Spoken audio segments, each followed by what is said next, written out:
क्या क्वेश्चन था बताओ।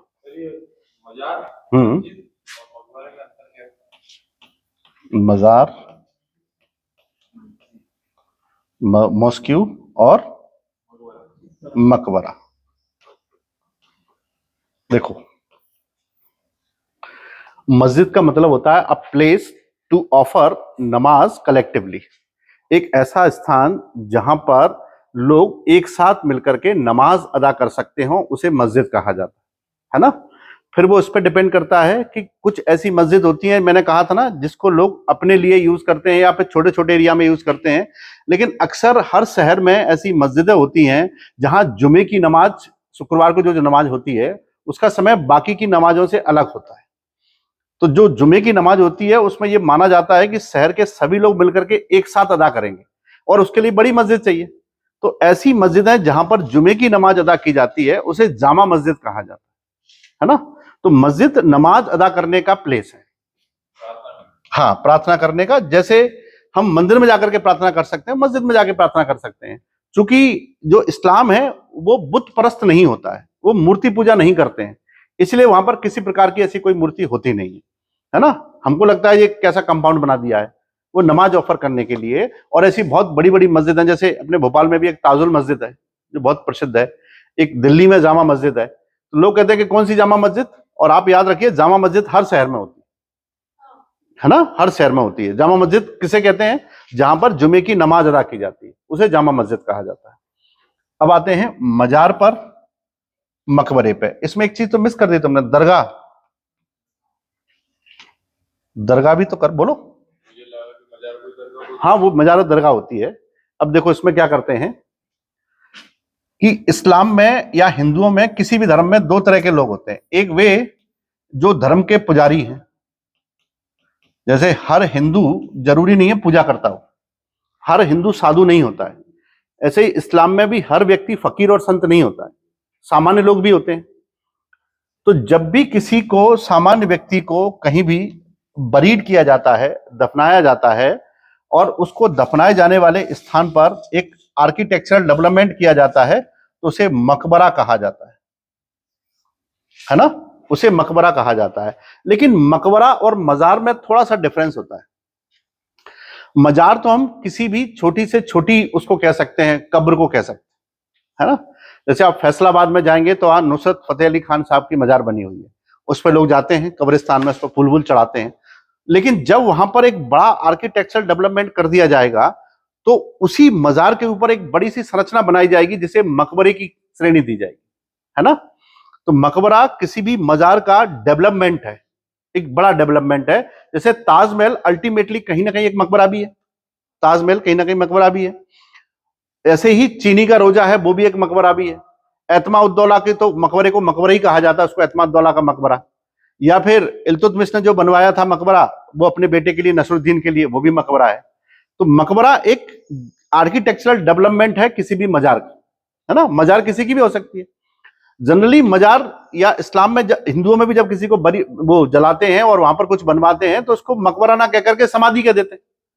लेकिन बात तो बराबर ही है, हम वहां पर एक डेवलपमेंट तो करते हैं, और जब और डेवलपमेंट कर देते हैं समाधि के ऊपर, तो वो एक तरह की छतरी हो जाती है, उसको फिर छतरी कहते हैं कि जहां जिसकी छतरी बनी हुई है। तो वो छतरी का डेवलपमेंट हिंदुओं में होता है, उधर मकबरे के रूप में इस्लाम का डेवलपमेंट होता है। दरगाह उसे ही कहा जाता है जहां किसी संत को बरीड किया गया है, सेंट को, चाहे वो सूफी हो या इस्लाम का कोई भी संत हो। तो दरगाह इस्लाम की वे पुण्य चीजें हैं जहां पर साधु संतों को दफनाया जाता है, या इस्लाम के साधुओं को दफनाया जाता है। जैसे शेख सलीम चिश्ती की दरगाह है, लेकिन दरगाह के साथ साथ वो एक मजार भी तो है, वहां दफनाया गया है। मजार मतलब एक कॉमन वर्ड है, लेकिन वो क्या कहते हैं उसको, मजार से ज्यादा दरगाह के रूप में जानी जाती है, क्योंकि वो एक सूफी संत की। तो जब संतों की दरगाह बनाई जाती है, मजार बनाई जाती है, तो उसे हम दरगाह से डिनोट करते हैं, है ना। और बेसिकली कॉमन वर्ड्स हैं, लोग एक दूसरे के लिए कुछ भी यूज कर लेते हैं, लेकिन डिफरेंस उसका यही, समझ पाए, क्लियर। हाँ, मजार सबकी हो सकती है, लेकिन दरगाह सबकी नहीं हो सकती है। हाँ, और मकबरा आपको समझ में आ गया होगा, मकबरा एक डेवलपमेंट है मजार के ऊपर। लेकिन जो मकबरा है वो कहीं ना कहीं मजार भी है, जो दरगाह है वो कहीं ना कहीं मजार भी है ना, क्योंकि दफनाया तो गए होगा किसी ना किसी को वहां पर। इसलिए तो उनको कॉमनली लोग इधर उधर वर्ड से यूज कर लेते हैं। ताजमहल को मकबरा कोई नहीं कहता है जैसे, लेकिन जब अपन पढ़ते हैं तो कहते हैं शाहजहां का मकबरा कहां है, तो अपन क्या कहेंगे, ताजमहल, ताजमहल में ही। क्लियर? चलिए ठीक। क्या पढ़े थे कल अपन लोग? लेबर यूनियन समझ में आ गए थे? कल तो आए नहीं थे तुम लोग? हाँ, कल हम पढ़ाए थे कि भारत में लेबर यूनियन और लेबर मूवमेंट कैसे हुए, कौन कौन से संगठन बने। आई थिंक समझ में आ गए होंगे, बहुत इजी है। इन्हीं लेबर यूनियन के साथ साथ, जैसा कि मैंने कल ही आपको बताया था कि जो इंडिया में जो इकोनॉमिक डेवलपमेंट हो रहे थे वो डेवलपमेंट ब्रिटिश फेवर में ज्यादा हो रहे थे, यानी ब्रिटिश सरकार के हित में डेवलपमेंट ज्यादा हो रहे थे। उन डेवलपमेंट को हम लोग ऐसे समझ सकते हैं कि भारत में जो इकोनॉमिक डेवलपमेंट हो रहा था उस डेवलपमेंट में सबसे पहले आता है 1757 से लेकर के 1812 तक का, और फिर दूसरा आता है 1813 से लेकर के 1857 तक, और तीसरा है 1857 से लेकर के इंडिपेंडेंस मूवमेंट तक या फिर 1947 तक। यहां तक उसको देख सकते हैं। भारत में अंग्रेजों के आर्थिक विकास को 3 चरणों में देखा जा सकता है जिन्होंने भारत में आर्थिक बदलाव किए। पहला यह था कि 1757 में प्लासी जीत करके उन्होंने भारत के संसाधनों पर कब्जा करना शुरू किए। यह सबसे बुरा समय था जब भारत की संपत्ति को बड़ी संख्या में लूटा गया, बड़ी मात्रा में लूटा गया। इसमें पर्सिबियन, एक हिस्टोरियन है पर्सिबियन, उन्होंने कहा था कि यह खुली लूट का काल था। It was a time when everything was completely looted by Britishers. लूट इंग्लिश का भी वर्ड है ना, तो उन्होंने कहा कि इसको इतनी बुरी तरह से लूटा गया भारत को। और उसी समय एक और है KM. Panicker. KM. Panicker historian है, ये वही के.एम. पनिक्कर हैं जिनको आपने पढ़ा होगा फजल अली आयोग के साथ, वही के.एम. पनिक्कर हैं। इन्होंने कहा था कि इट वाज द पीरियड, इस पीरियड की बात कर रहे हैं, it was the period of dacoits, मतलब ये डकैती का और लूट का पीरियड था। उन्होंने कहा ये कोई बहुत अच्छा काल नहीं था। तो इन्होंने यहां पर भी समझ लिया था भारत के कुछ लोगों ने और ब्रिटेन के कुछ लोगों ने कि ये बहुत बुरी तरह से भारत के धन को लूटा जा रहा है। 1813 से 1815 में क्या किया इन्होंने, यहां पर कैपिटलाइजेशन किया और पूंजी निर्माण में काम किया। यहां उन्होंने फैक्ट्रियां लगाना शुरू कर दी। अभी तक तो केवल संसाधनों को यहां से लूट करके इंग्लैंड भेजा जा रहा था, अब उसका यूज उन्होंने यहां करना शुरू कर दिया, यहां फैक्ट्रियां लगा दी, यहां फैक्ट्रियां लगा दी। और 1857 के बाद से जब सरकार बदली, 1858 में घोषणा की गई थी ना कि अब यहां पर कंपनी का शासन नहीं होगा, ब्रिटेन का शासन होगा, वो महारानी का शासन होगा, तो वहां से सारी व्यवस्थाएं बदल गई और इसको फाइनेंशियल कैपिटल का काम कहा गया जब उन्होंने यहां से कैश लेना शुरू कर दिया। तो ये टैक्स के रूप में यहां पर टैक्स के रूप में ले रहे थे और प्रोडक्ट के रूप में ले रहे थे, और यहां उन्होंने फाइनेंशियल उसका काम करना शुरू कर दिया। ये 3 ऐसे पीरियड हैं जिन्होंने भारत की अर्थव्यवस्था को तोड़ दिया, भारत की अर्थव्यवस्था को कंप्लीटली तोड़ दिया। और इसी पर सबसे पहले विचार प्रकट करते हुए दादा भाई नौरोजी ने अपने विचार दिए। दादा भाई नौरोजी ने एक लेटर पढ़ा था, एक स्टेटमेंट दिया था ब्रिटेन की पार्लियामेंट में, वे ब्रिटेन की पार्लियामेंट के मेंबर थे, तो वहां पर उन्होंने एक स्टेटमेंट दिया 2 मई 1867, 2 मई 1867 को उन्होंने वहां पर एक भाषण देते हुए ये कहा, और वो एक लेटर पढ़ा, उस लेटर का टाइटल होता था इंग्लैंड्स डेब्ट टू इंडिया, इंग्लैंड्स डेब्ट टू इंडिया, इंग्लैंड का भारत पर कर्ज, या भारत का इंग्लैंड पर कर्ज, सॉरी, इंग्लैंड्स डेब्ट टू इंडिया। तो ये उन्होंने लेटर पढ़ा वहां पर। उस लेटर से उन्होंने ये तय किया कि भारत के बहुत सारे रिसोर्सेज इंडिया से बाहर भेजे जा रहे हैं, और वो रिसोर्सेज यहां से हर चीज में कम दाम पर चीजों को खरीद करके इंग्लैंड भेजा जा रहा है। दुनिया में सबसे अच्छी चीज होती है कि जो देश बहुत ज्यादा एक्सपोर्ट करता है और कम इंपोर्ट करता है वो अच्छा माना जाता है, और भारत भी उस समय बहुत ज्यादा एक्सपोर्ट करता था लेकिन अच्छा नहीं माना जाता था, क्योंकि हमारी स्थिति तो खराब होती जा रही थी ब्रिटिशर्स के कारण से। तो इसीलिए कहा गया कि पहली बार ऐसा देखने को मिला कि वे देश जो ज्यादा एक्सपोर्ट कर रहे हैं उनकी स्थिति खराब हो रही है, जैसे इंडिया था। उनके इसी इकोनॉमिक कंसर्न के कारण से उन्होंने अपने इस लेटर को पढ़ने के बाद एक थ्योरी दी 1868 में, और एक बुक लिखी, और इस बुक का नाम था poverty and un British rule in India, poverty and un British rule in India. सुनी होगी सबने, poverty and un-British rule in India. इसमें उन्होंने सबसे पहले चिंता व्यक्त करते हुए कहा कि इस समय भारत की प्रति व्यक्ति आय केवल 20 रुपया है। प्रेजेंटली द पर person capita of India is just only 20 rupees, केवल 20 रुपया है इसकी आय। और भारत की अर्थव्यवस्था पर पहला विचार उन्होंने प्रस्तुत किया, इसलिए उनको grand old man of India कहा गया। Grand old man of India, Hindi में क्या कहेंगे उसको, भारत का वयोवृद्ध पुरुष उनको कहा गया कि इन्होंने भारत की अर्थव्यवस्था पर अपने विचार दिए। जैसे विचार दादा भाई नौरोजी भारत की अर्थव्यवस्था के बारे में रखते थे, ठीक वैसे ही विचार इंग्लैंड के अर्थशास्त्री थे जिनका नाम था ग्लैडस्टोन, वो भी रखते थे। इसलिए इनको grand old man of England कहा जाता है। तो जो भारत में स्थिति दादा भाई नौरोजी की थी, वही स्थिति इंग्लैंड में ग्लैडस्टोन की थी। इसी कारण से इनको दादा भाई नौरोजी को भारत का ग्लैडस्टोन भी कहा जाता है। He is also known as a Gladstone of India. तो ग्लैडस्टोन ऑफ इंडिया कौन है? दादा भाई नौरोजी हैं। वयोवृद्ध कौन है? दादा भाई नौरोजी हैं। वयोवृद्ध यानी ग्रांड, जो क्या कहते हैं उसको, grand old man of England कौन है? तो वो ग्लैडस्टोन है। इस सिद्धांत को उन्होंने, हाँ, एक सिद्धांत एक बुक में नहीं, उन्होंने कई और बुक्स में दिया, लेकिन इसमें उन्होंने एक वर्ड यूज किया था, अनब्रिटिश। अनब्रिटिश वर्ड पहली बार उन्होंने इसी बुक में यूज किया था और ये बुक 1868 में आई थी। इसमें उन्होंने कहा था कि यहां से लोग कम दाम पर चीजें खरीद के इंग्लैंड भेज रहे हैं और हमारा पैसा यहां से वहां जा रहा है, और वहां से वो पैसा जो आ रहा है वो हमको ब्याज के रूप में नहीं मिल रहा है, फिर हमको उधार लेना पड़ रहा है। वो पैसा फिर से इंडिया में आ रहा है लेकिन ऋण के रूप में आ रहा है। तो इस तरह से हमारा जो निष्कासन है धन का पूरा यहां से फ्लो हो रहा है इंग्लैंड के लिए। तो जो ड्रेनेज थ्योरी है उनकी मनी की, वो इंग्लैंड के लिए इसी समय उन्होंने प्रस्तुत की। उन्होंने 1870 में एक और बुक लिखी और उस बुक का नाम था the wants and means of India. The wants and means of India, इसमें उन्होंने उसको क्लियरली समझाया कि what does it mean by drainage theory of money. धन निष्कासन की व्याख्या उन्होंने उसमें भी करी, लेकिन सबसे डिटेल व्याख्या उन्होंने इसमें करी, है ना। 1871 में उन्होंने एक और बुक लिखी और उसमें लिखते थे इकोनॉमिक प्रॉस्पेरिटी ऑफ इंडिया, है ना, इकोनॉमिक प्रॉस्पेरिटी ऑफ इंडिया। उसमें भी उन्होंने सिद्धांत की व्याख्या की, यानी उन्होंने बहुत लंबे समय तक धन निष्कासन पर अपने विचार दिए। हाँ, पहली बुक जो थी un-British rule in India poverty, उसमें उन्होंने प्रति व्यक्ति आय जरूर पता लगाई थी सबसे पहले, लेकिन ये धन निष्कासन का सिद्धांत उन्होंने कई बार कई किताबों में प्रकाशित किया और कई तरह से लोगों को समझाया।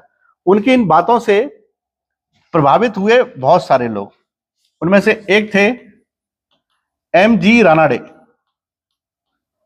एम.जी. रानाडे,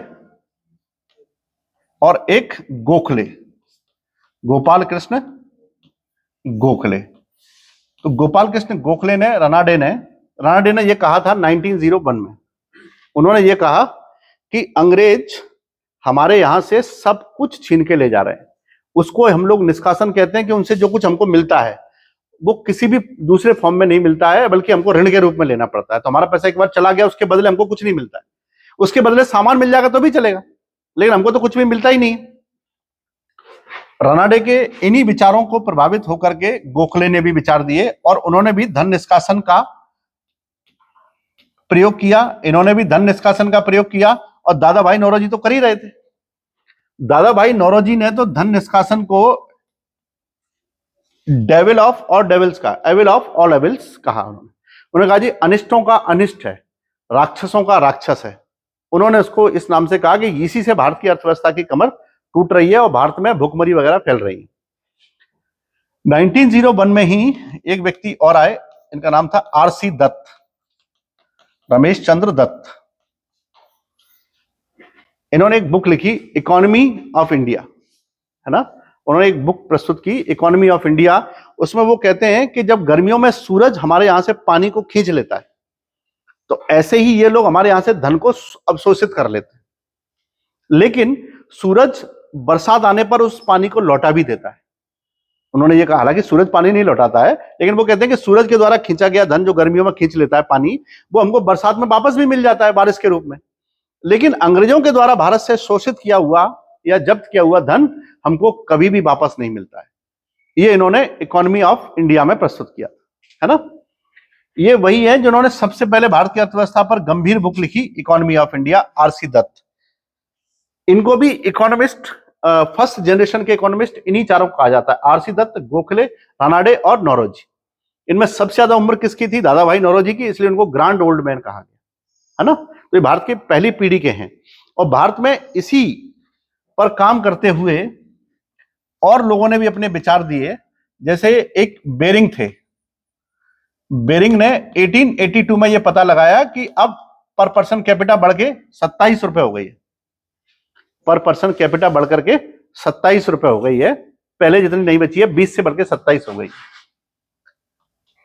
इसी को जब डेरिंग ने पता लगाया, ये लगाया उन्होंने 1901 में, तो उनको 30 रुपए मिली, तो 30 रुपए हो गई थी। 1931 तक आते आते हमारी पर पर्सन कैपिटा 60 रुपए के आसपास हो गई। 31 तक आते आते, 31 और 32 में जब उसको मेजर किया गया तो 60 रुपए हमको मिली, है ना। तो कहते हैं कि भारत की जो पर पर्सन कैपिटा है वो तेजी से बढ़ने के लिए इन अर्थशास्त्रियों की बड़ी भूमिका थी, क्योंकि इन्होंने सरकार को क्रिटिसाइज करना शुरू किया और सरकार ने टैक्स में कटौती जैसे कुछ डिसीजन लिए, जिससे अर्थव्यवस्था धीरे धीरे करके रेंगने लगी। कुछ डिसीजन लिए, हालांकि बहुत ज्यादा महत्वपूर्ण डिसीजन नहीं लिए। इसके अलावा उन्होंने दूसरे तरीके निकाले भारत की अर्थव्यवस्था का शोषण करने के लिए। एक सिस्टम होता है जिसको कहते हैं दुबला हाली, बता सकते हैं क्या है? एक होता है केमियंटो और एक होता है तिनकठिया। तिनकठिया, हाँ, तिनकठिया, केमियंटो, दुबला हाली। बाहर की नहीं, ये तीनों भारत की हैं, तीनों भारत की हैं। केमियंटो एक्चुअली में बंगाल और बिहार में फेमस थी।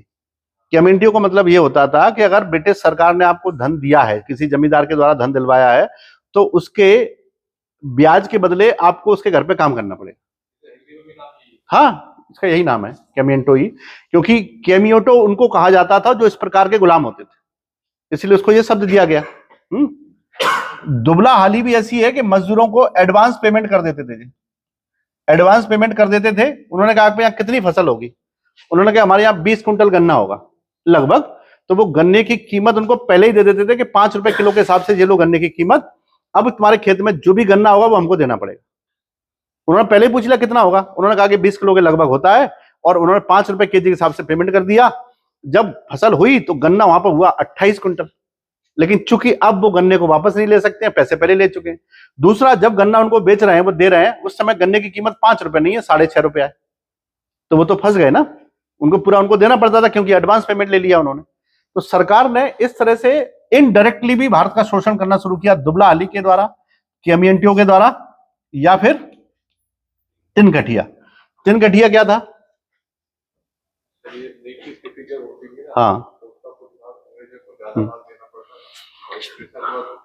अंग्रेजों ने क्या किया कि ये कपड़े रंगने का जो काम है, रंगीन कपड़े इंग्लैंड में तेजी से बनना शुरू हुए 19वीं शताब्दी के आखिरी में, यानी 1888 से 90 के आसपास तेजी से वहां पर सिल्क का काम करना शुरू हुआ। तो जो कपड़े रंगने का काम शुरू हुआ, उसको रंगने के लिए इंडिगो चाहिए। इंडिगो एक उत्पाद है जिसको हिंदी में नील कहते हैं। अब नील इंग्लैंड में तो उगती नहीं है, वो अपने उपनिवेशों में ही उगाएंगे, और नील उगाने का सबसे अच्छा एटमॉस्फेयर और क्लाइमेटिक कंडीशन है वो कहां पर है? इंडिया में है। और इंडिया में उस समय एग्रीकल्चर में सबसे ज्यादा प्रभाव किसका था? बिहार और बंगाल का ही था।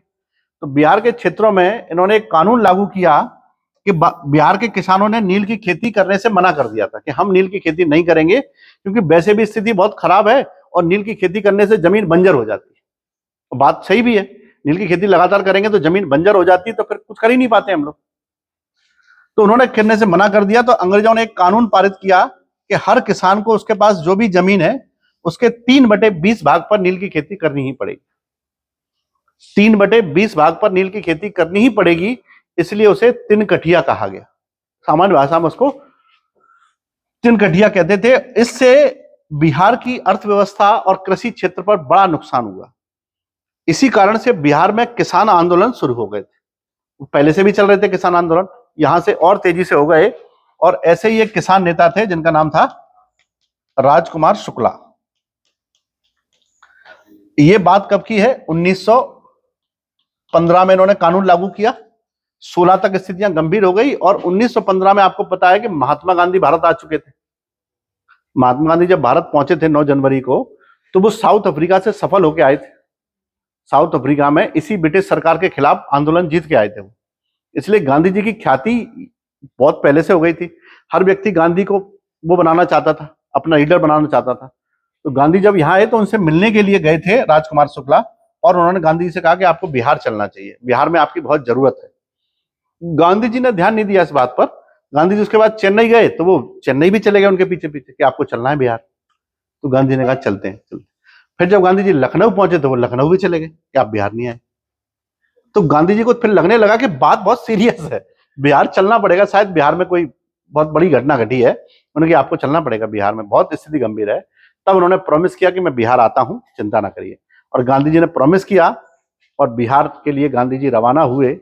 और बिहार में जब गांधी जी पहुंचे तो पटना स्टेशन पर गांधी के जाने से पहले खबर पहुंच चुकी थी। तो पटना स्टेशन पर गांधी को रिसीव करने के लिए, गांधी से मिलने के लिए इतनी भीड़ आई कि वहां के जो अंग्रेज अधिकारी थे, है ना, बॉलवस ने कहा कि अब तो स्थिति बहुत गंभीर हो गई है, ये आदमी को मिलने के लिए स्टेशन पे इतने लोग आए हैं, कल ये धरने पे बैठेगा तो क्या हालत हो जाएगी, अपन लोग संभाल नहीं पाएंगे। अगले ही सुबह वो कानून कैंसिल कर दिया गया तिनकठिया। गांधी जी ने कुछ किया ही नहीं अभी तो गांधी जी पहले साउथ अफ्रीका में जीत के आए, तो वहां से बन के आगे गांधी जी पावरफुल हैं, और यहां आकर के उन्होंने कुछ किया ही नहीं। उनके खौफ से ही ऐसा हुआ कि वो कानून कैंसिल हो गया। तो इसको कहते हैं चंपारण का मूवमेंट। गांधी जी 1917 में चंपारण पहुंचे। तो गांधी जी का भारत में पहला सत्याग्रह कौन सा है? क्या चंपारण में गांधी जी ने भूख हड़ताल करी, धरने पर बैठे? नहीं। लेकिन फिर भी यही माना जाता है गांधी जी के 2 स्टार मिल गए, एक साउथ अफ्रीका से मिल गया था, एक यहां मिल गया चंपारण से। फिर उसी समय उनका गांधी जी बड़ी बड़ी चीज है, जहां पहुंच जाते हैं तो कार्यक्रम सफल हो जाता है। फिर गांधी जी की डिमांड बढ़ गई। उस समय गुजरात में चल रहा था खेड़ा सत्याग्रह। तो खेड़ा सत्याग्रह में बुलाया गया गांधी जी को। वहां पर जो फैक्ट्रियों के मजदूर थे उन्होंने हड़ताल कर दी थी। गांधी जी खेड़ा पहुंचे 1918 में। गांधी जी बहुत बिजी रहे। 15 में यहाँ आए, 16 में उन्होंने वर्धा में आश्रम बनाया, साबरमती आश्रम को स्टार्ट किया, और 17 में उन्होंने चंपारण चले गए, और 18 में खेड़ा पहुंच गए। खेड़ा में पहुंचे तो खेड़ा में मजदूरों के जो अधिकार थे वो खत्म कर दिए थे फैक्ट्री मालिकों ने। वहां उन्होंने पहली बार भूख हड़ताल का यूज किया है। चंपारण में तो भूख हड़ताल कर ही नहीं पाए थे वो, तो वहां पर उन्होंने पहली बार भूख हड़ताल का यूज किया, और खेड़ा भी सफल हो गया 1918 का। तो गांधी जी को 3 स्टार मिल गए, एक साउथ अफ्रीका से लेके आए, 2 यहां मिल गए। तो गांधी जी की रैंक बढ़ती जा रही थी।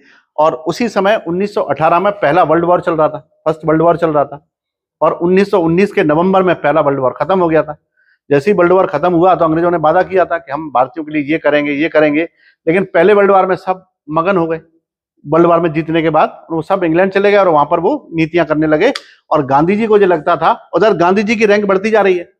वर्ल्ड वॉर खत्म होने के बाद यहां से बहुत सारे अधिकारियों को इंग्लैंड वापस बुलाया गया, क्योंकि वहां पर पेरिस कॉन्फ्रेंस होना था, पेरिस शांति सम्मेलन हो रहा था। इस शांति सम्मेलन में हारे हुए देश और जीते हुए देशों के बीच में मीटिंग होनी थी। जो हारे हुए देश थे उनके साथ एक एक करके एग्रीमेंट होने थे, जिनको हम ट्रीटी कहते हैं। और ये सब 1-1.5 साल तक चलने वाला कार्यक्रम था। उसको पेरिस पीस कॉन्फ्रेंस कहते हैं, पेरिस शांति सम्मेलन। उस पेरिस शांति सम्मेलन में जीते हुए देश ने जर्मनी के साथ, जीते हुए देश ने ऑस्ट्रिया के साथ, जीते हुए देश ने के साथ, जो भी देश हारे हुए थे उन सबके साथ उन्होंने समझौते और शांति किए, एग्रीमेंट किए। तो वो सब लोग वहां चले गए और यहां गांधी जी का प्रभाव बढ़ता जा रहा है। और उसी समय अप्रैल में गांधी जी ने एक बड़ी हड़ताल का आयोजन करने की योजना बनाई। और गांधी जी जब ये हड़ताल की योजना बना रहे थे, उससे उसी समय पंजाब के जो कमिश्नर थे, डिप्टी कमिश्नर डायर साहब, उन्होंने ये कहा कि हम लोग इंग्लैंड जाएंगे, वो सॉरी यहाँ की जिम्मेदारी हमको सौंपी गई है गवर्नर जनरल के द्वारा कि पंजाब में हम लोग अपनी सत्ता चलाएंगे जब तक कि वापस यहां से सत्ता ठीक से नहीं आ जाती तब तक। तो पंजाब में वो अपना कानून चला रहे थे, और पंजाब में जब वो कानून चला रहे थे उसी समय गांधी जी के नेतृत्व में लोग इकट्ठा होना शुरू हो गए थे। तो उनको ये लगता था कि गांधी जी अगर एलिमिनेट हो जाएं तो फिर चीजें ठीक हो सकती हैं। तो आदेश जारी किया गया कि गांधी जी को अरेस्ट किया जाए, और गांधी जी तब तक निकल चुके थे पंजाब के लिए। पंजाब में आंदोलन चल रहा था, दो बड़े नेता थे, सैफुद्दीन किचलू और डॉक्टर सतपाल। तो गांधी जी वहां के लिए निकले, तो पता लगा गांधी कहाँ है, कि गांधी ट्रेन में है, और ट्रेन रुकेगी कहाँ, पलवल हरियाणा पर। तो पलवल हरियाणा पर जाकर के गांधी जी को 8 अप्रैल को अरेस्ट कर लिया गया। गांधी के साथ बहुत सारे लोग थे, उनको भी अरेस्ट कर लिया गया। तो ये गांधी जी की भारत में पहली पॉलिटिकल अरेस्ट थी यहीं पर 1919 में। और गांधी जी चूंकि जेल चले गए तो उनको छुड़ाने के लिए सैफुद्दीन किचलू और सतपाल ने आंदोलन तेज कर दिया, तो उन दोनों को भी अरेस्ट कर लिया। इस सब अरेस्ट इसलिए हो रहे थे क्योंकि अंग्रेजों ने लॉ एंड ऑर्डर को बनाए रखने के लिए एक कानून पारित किया था जिसको रॉलेट एक्ट कहते थे, जो सर सिडनी रॉलेट ने बनाया था। उस कानून को कहते थे ना अपील, ना वकील, ना दलील, कभी भी किसी को गिरफ्तार कर सकते हैं, ऐसा कानून बनाया एक भारतीयों के अधिकारों को दबाने के लिए। और यही कारण रहा कि जब सब लोग अरेस्ट हो गए तो सबने सोचा, और रैली वगैरह पे प्रतिबंध लगा दिया गया। फिर भी 13 अप्रैल बैसाखी के दिन एक रैली हुई, उसमें कहा गया कि धार्मिक रैली है, और डायर साहब ने सुबह ही घोषणा कर दी थी सुबह ही कि कोई भी कहीं पर रैली होगी तो मैं उसे लीगल नहीं मानूंगा, इलीगल मानूंगा। तो जब उसे खबर दी गई कि वहां पर भीड़ लग रही है, रैली इकट्ठी हो रही है पंजाब के अमृतसर में जलियांवाला बाग में, तो उसने खबर भिजवाई कि इसको खाली कर दो, ये सभा गैर कानूनी है। लेकिन चूंकि सभा में दीवाने थे, युवा लोग थे, उन्होंने कहा गैर कानूनी क्या, हम तो धार्मिक रूप से अपना त्योहार मनाने के लिए आए बैसाखी, हमको एक राजनीतिक थोड़ी ना है। लेकिन थे तो राजनीतिक ही, फेस्टिवल में जाके करेंगे क्या, बातें तो वही चलेंगी।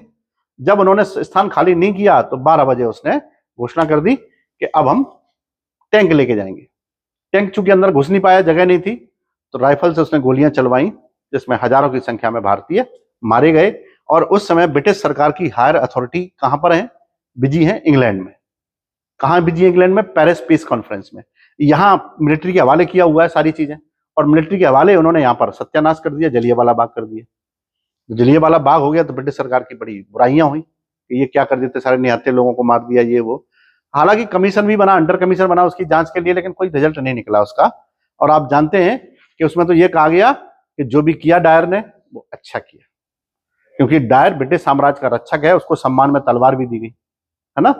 ये उसको, तो भारतीयों में भावना और रोष हो गया अंग्रेजों के प्रति कि अब तो अंग्रेज बहुत गलत करने लगे हैं। और उसी समय एक छोटा सा बच्चा था जिसका नाम था उधम सिंह, उसने तय कर लिया 8 साल की उम्र में कि मुझे कैसे भी करके डायर को मारना है ना, डायर को मारना है। और वो यहाँ से कनाडा गया, दूसरे देश गया, वहां उन्होंने होटलों में काम किया, और अंततः वो इंग्लैंड पहुंचा, जहां उसने होटल में बैरा का काम करते हुए एक पिस्टल अरेंज की, और 1940 में अप्रैल में जाकर के उसने एक सभा में वो डायर को मार दिया, क्योंकि जिस डायर ने यहाँ पर आदेश दिया वो तब तक मर चुका था। तो दूसरे डायर को उसने मार दिया, डायर को तो मारेंगे चाहे कुछ भी हो जाए।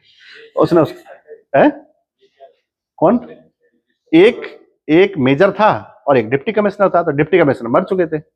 हाँ, तो जिन्होंने आदेश जारी किया था ना वो बचे थे, जिसने गोलियां चलवाई थी वो मर चुका था। तो उसने कहा आदेश तो इसने दिया, कैसे भी करके मारना तो है किसी को। तो उसने अपना काम पूरा किया कि मैंने डायर की प्रॉमिस किया था, डायर को मारा, भले दूसरा मारा, लेकिन मारा था उसने। हाँ, वही वाली बात कि दम दमे में दम नहीं है, जान मांगो खैर की, अब जफर झुकने लगी शमशीर हिंदुस्तान की। तो बहादुर शाह जफर क्या कहते थे, गाजियों में बू रहेगी ईमान की, तख्ते लंदन तक चलेगी तेग हिंदुस्तान की। तो उधम सिंह ने यही वाली कविता गाई थी वहां पर, और अरेस्ट हो गए थे। उनको लगा कि ये भागेंगे, भागेंगे कहाँ, कहीं नहीं। बीच में एक ऑफिसर और आए तो उसने कहा उसको भी गोली मार दे, तुम भी लो।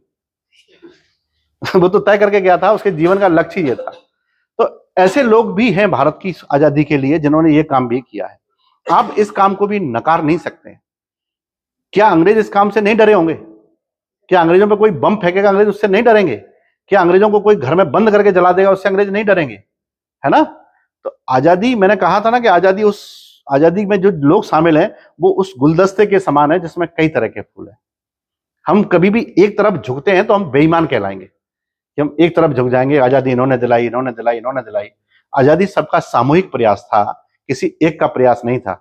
अगर किसी लोग कहते हैं कि आजादी में इतने सारे लोग लड़े, भाई उसको देखो ना, दुर्गा भाभी जिसने अपने हस्बैंड को खोया था बम बनाने के दौरान, भगत सिंह से मिलने के लिए गई थी वो, और भगत सिंह से जब वो मिलने के लिए गई थी तो उसने कहा था आप चिंता ना करें, आपको आजाद जी छुड़ा लेंगे, आपको आजाद साहब छुड़ा लेंगे, आजाद साहब निकलने वाले हैं। और आजाद उस समय कहाँ है आज? अब देखिए आगे आएगी कहानी, मैं आपको थोड़ा सा अभी से बता दूं। कहानी ये है कि गोलमेज सम्मेलन शुरू हो चुके थे और गोलमेज सम्मेलन, पहला गोलमेज सम्मेलन फेल हो गया था, है ना। पहला गोलमेज सम्मेलन फेल हो गया, दूसरा भी फेल हो गया था, क्योंकि दूसरे में गांधी जी को बुलाया गया था तो गांधी जी माने नहीं थे, वापस आ गए थे गांधी जी, और इन्होंने सविनय अवज्ञा आंदोलन शुरू कर दिया था। लेकिन दूसरे में जाने से पहले गांधी जी और उस समय के वायसराय इरविन के बीच में समझौता चल रहा था। और ये समझौता कब चल रहा था? ये 14 फरवरी से ही शुरू हुआ था, इनके बीच में मीटिंग चलती थी और इरविन गांधी जी की मांगे सुनते थे और गांधी जी इरविन की मांगे सुनते थे कि क्या क्या मांगे हैं। तो जब इनके बीच में समझौता चल रहा है उस समय 27 फरवरी को आजाद साहब मिलने के लिए गए थे आनंद भवन में जवाहरलाल नेहरू से, उनसे मिलने के लिए गए थे और उन्होंने कहा था कि नेहरू जी, ये जो समझौता हो रहा है गांधी जी में और इरविन में, इसमें कौन कौन सी बातें मानी जा रही हैं, कौन कौन सी बातें नहीं मानी जा रही हैं, और इस समझौते में हम लोगों के लिए क्या प्रावधान है। हम लोगों से मतलब क्या है? क्रांतिकारियों से। तो उसमें यह कहा गया था कि ब्रिटिश सरकार का आदेश है कि जिन लोगों पर हत्या का मुकदमा चल रहा है वो चलता रहेगा, हत्या के मुकदमे के कैदी नहीं छोड़े जाएंगे, सामान्य पॉलिटिकल प्रिजनर है उनको छोड़ दिया जाएगा। ये वाली बात उस समय हुई थी और ब्रिटिश सरकार ने, इरविन ने कहा भी था कि जिन्होंने मर्डर किया है उनको नहीं छोड़ा जाएगा। वैसे अगर किसी को अरेस्ट किया गया तो उसको हम छोड़ देंगे, लेकिन मर्डर वालों को नहीं छोड़ा जाएगा, ये उस समय कहा था। तो आजाद ने कहा था कि मैं यही पूछने आया था, तो अब मैं अपने हिसाब से काम करूंगा। मैं ये सोच रहा था कि भगत सिंह शायद छूट जाएंगे, लेकिन अब भगत सिंह तो आपने मना कर दिया कि छूटेंगे नहीं, क्योंकि उन पर मर्डर का चार्ज लगा हुआ है, तो फिर मुझे ही छुड़ाना पड़ेगा। और वो वहां से निकल गए उनको छुड़ाने के लिए। और ये सब सुबह ही हुआ है 10:30-11 बजे, और उसके आधा घंटे बाद इलाहाबाद के ही अल्फ्रेड पार्क में उनका एनकाउंटर हुआ। इलाहाबाद के अल्फ्रेड पार्क में उनका एनकाउंटर हो गया चंद्रशेखर आजाद का। और वहां दुर्गा भाभी जब उनसे मिल रही है भगत सिंह से, तो उन्होंने कहा आप चिंता ना करें, आजाद जी आपको छुड़ा लेंगे। तो उन्होंने कहा कि नहीं, मुझे भागने की जरूरत नहीं है, मैं मरना चाहता हूं। मरना मतलब मैं अपने प्राण देना चाहता हूं इस देश के लिए। उनका बड़ा शानदार स्टेटमेंट है भगत सिंह का। भगत सिंह किसकी किताबें पढ़ते थे? लेनिन की। लेनिन मैंने नाम लिया था, रूसी क्रांति के नेता थे, उनकी किताबें पढ़ते थे। तो भगत सिंह ने यह कहा कि अगर मुझे भागना होता तो उस दिन मैं असेंबली में बम फेंक करके अरेस्ट क्यों होता? मैं तो भाग सकता था। मैं जैसे भाग गया था उस दिन, स्क्वाड को मार करके भाग गया था, तो मैं उस दिन भी भाग सकता था। मैं अरेस्ट हुआ ही इसीलिए हूं। और चूंकि भगत सिंह को अरेस्ट किया गया था असेंबली में बम फेंकने के कारण से, और बम फेंकने की सजा कोई मौत नहीं हो सकती है, कोई मरा नहीं था उसमें। तो उन पर वो पुरानी मर्डर का चार्ज लगा गया था, जिसके लिए उनको डेथ पेनल्टी दी गई थी। ठीक। तो भगत सिंह ने कहा कि अगर मैं भाग गया या किसी भी तरह से यहां से, तो जो सरकार मुझसे कहती है, अंग्रेजी सरकार के जो आतंकवादी है, ये मेरे पर हमेशा दाग लगा रहेगा कि आतंकवादी हूं। मैं ये लोगों को बताना चाहता हूं कि मैं अपने लिए नहीं कर रहा हूं जो भी कर रहा हूं। अगर मुझे अपने लिए जीना होता तो मैं तो अच्छे से कहीं भी जी सकता था। मैं इसलिए प्रूव करूंगा अपनी जान दे करके कि मैं जो कुछ कर रहा हूं इस देश के लोगों के लिए कर रहा हूं, ताकि अंग्रेजों को एक मैसेज तो मिले कि हमें जान की परवाह नहीं होती है, लेकिन अपने देश की परवाह होती है। बड़ा शानदार मैसेज उन्होंने दिया।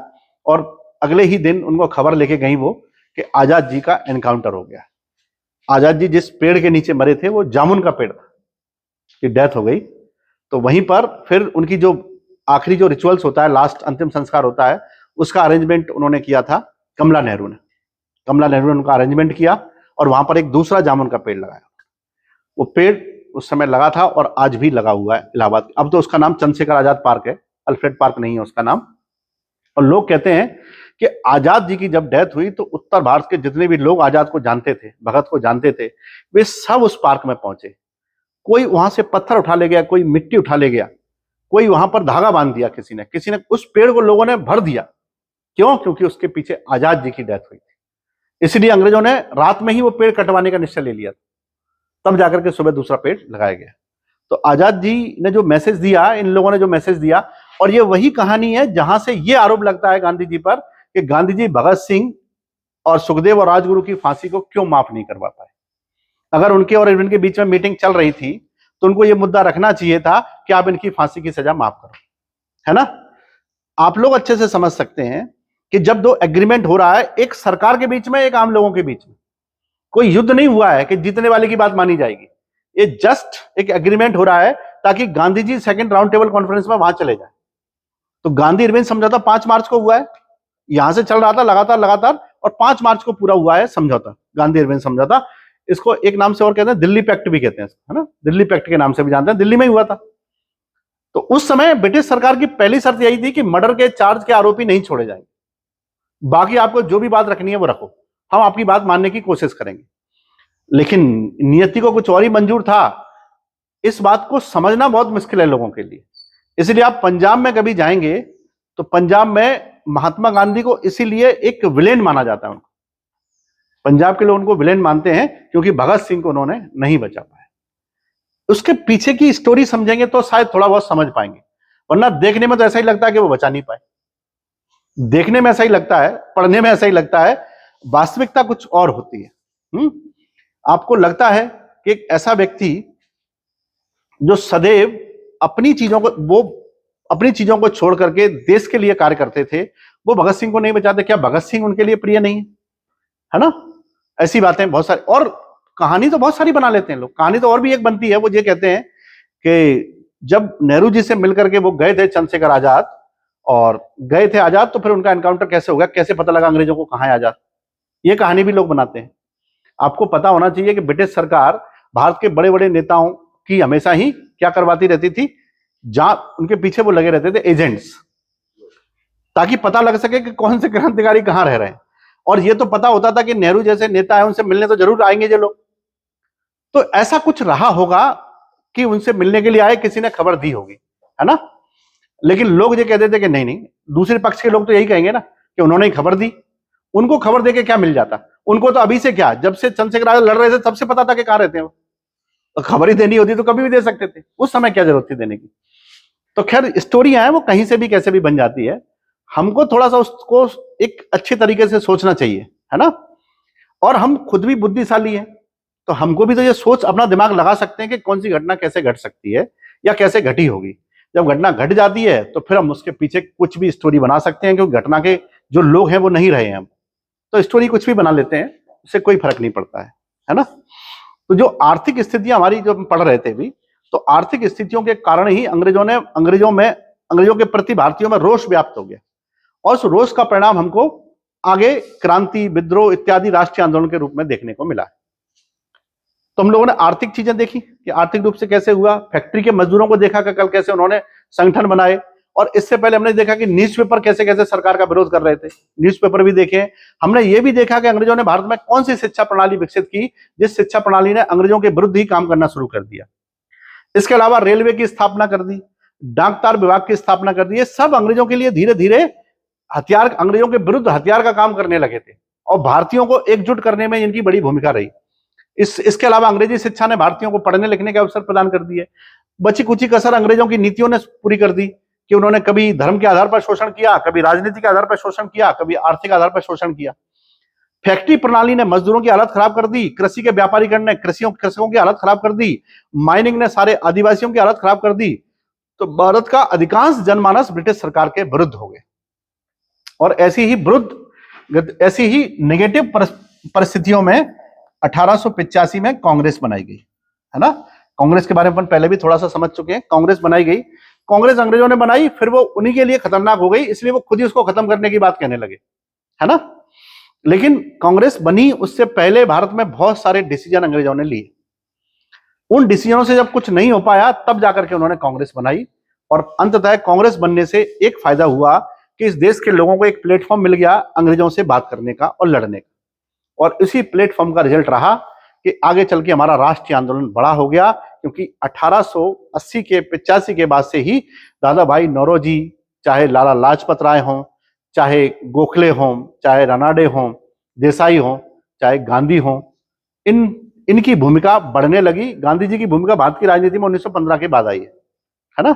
लेकिन गांधी जी 1904 में भी कांग्रेस को अटेंड कर चुके, लेकिन उस समय कांग्रेस के मेंबर नहीं थे, वो अटेंड कर चुके थे कांग्रेस को। लेकिन 1915 में आकर के वो कांग्रेस में ऑफिशियली शामिल होते हैं और अपनी नीतियों को लागू करते हैं। तो यहां से हम लोगों का शुरू होगा राष्ट्रीय आंदोलन, यानी स्वतंत्रता के लिए प्रयास। अब स्वतंत्रता के लिए प्रयास किस किस ने किया, कैसे किया, ये आपको समझना पड़ेगा। इसलिए मैं इतने सारे बैकग्राउंड इसीलिए समझा दिए हैं ताकि मैं जब भी कुछ बोलूंगा तो आपको समझ में आ जाए। हाँ, अभी एक चीज और मुझे बतानी है, मुझे कल याद दिला दीजिएगा ध्यान से, जब भी क्लास होगी कल या परसों, तो उसमें बता दीजिएगा मुझे सोशल रिफॉर्म और बताने हैं। सोशल रिफॉर्म यानी अलग अलग धर्मों के। हिंदुओं ने कौन कौन से सोशल रिफॉर्म किए, जैसे ब्रह्म समाज आया, आर्य समाज आया, वेदांत सोसाइटी आई, यंग बंगाल आंदोलन आया। ऐसे ही मुस्लिमों में बहावी आंदोलन आया, देवबंद आंदोलन आया, इनकी बात करेंगे। सिखों की बात करेंगे, पारसियों की बात करेंगे, और फिर उनके सामाजिक सुधार के लिए क्या क्या प्रयास अंग्रेजों ने किए, चाहे सती प्रथा के लिए किया हो, बाल हत्या के लिए किया हो, स्त्री शिक्षा के लिए किया हो, किसी के लिए किया हो। ठीक, ये अपन को करने पड़े। क्लियर? फिर अपन 1885 की कांग्रेस से डे बाय डे चलेंगे, डेट वाइज डेट चलेंगे, और तब तक जब तक कि आजाद नहीं करा लेते तब तक। और मुझे लग रहा है 2-3 दिन में आजाद अपन हो जाएंगे, अगले शुक्रवार को हो जाएंगे, है ना। लड्डू ले आएंगे, लड्डू खाएंगे, फिर अपन आजाद हो जाएंगे। ठीक है? और जैसे आजाद हो जाएंगे फिर आपका लेंगे टेस्ट। एक नहीं, एक सप्ताह टेस्ट ही टेस्ट लेंगे। क्योंकि टेस्ट मतलब ये नहीं कि हम आपको टेस्ट कर रहे हैं, टेस्ट का मतलब है जो पढ़ा है कम से कम समझ में तो आए कि पेपर परीक्षा में कैसे आएगा। और हम उसको टेस्ट मतलब ऐसे नहीं लूंगा मैं कि आपको दे के चला गया, आप गोले भरने में लगे हुए, ऐसा नहीं है। मैं टेस्ट बांट दूंगा और आपको 15 मिनट दूंगा, बस आप तो टिक कर लीजिए जितनी जल्दी कर सकते हैं। मैं तुरंत आकर उसको डिस्कस करूंगा पूरा। टेस्ट लेना जरूरी नहीं होता, उसका डिस्कशन जरूरी होता है, ताकि जो प्रश्न दिया पेपर में वो थोड़ी ना आएगा एज इट इज। प्रश्न वो होता है कि उससे रिलेटेड चीजों को डिस्कस करेंगे तब कौन से प्रश्न आ जाएंगे। अगर हम किसी प्रश्न के 4 ऑप्शन है, चारों को बहुत अच्छे से डिस्कस करते हैं और उसके आसपास की चीजों को डिस्कस करते हैं, तो 100 क्वेश्चन के 400 क्वेश्चन डिस्कशन हो जाते हैं। और अगर हम ऐसे 10 टेस्ट भी डिस्कस कर लिए तो मुझे नहीं लगता कि कोई भी प्रश्न बाहर जाएगा, है ना। तो डिस्कशन सुनना जरूरी है, और पेपर पे लिखते जाना आप लोग क्या क्या उसमें एक्स्ट्रा है वो। ठीक है, चलिए।